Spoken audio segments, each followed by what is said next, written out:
বুঝছি, গিলে কেই বা খায়? গিলের মধ্যে অনেক রকমের নোংরা থাকে, গন্ধ লাগে, তাই কেউই খায় না। কিন্তু দেখো আমি লাস্টে কি করব।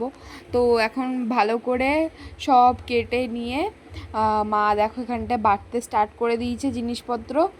তো তারপরে আলুটা লাল লাল করে তেলে ভেজে সেই তেলের মধ্যে দিয়ে দিল তেজপাতা, তারপরে দিয়ে দিল কাটা পেঁয়াজ, তারপরে যেটা পেস্ট করেছিল আদা রসুনের পেস্ট সেটা দিয়ে দিল, তারপর দিয়ে দিল কাটা টমেটো। দেখো এখানটা গিলে মেটে ভালো করে মা ধুয়ে দিয়ে দিল সেই কড়ার মধ্যে। তারপরে ওটা খুব ভালো করে নাড়ান চাড়ান করবে। আর আমার তো খুবই নোংরা লাগে খেতে। দেখো আমি লাস্টে কী করি, তারপর মা দেখো এখানে দিয়ে দিল ওর উপরে নুন, তারপর দিয়ে দিল হলুদ, তারপর ভালো করে কষাচ্ছে। দেখো এই সব কিছু দিলে টেস্টটা হেভি আসবে, তাই দিচ্ছে।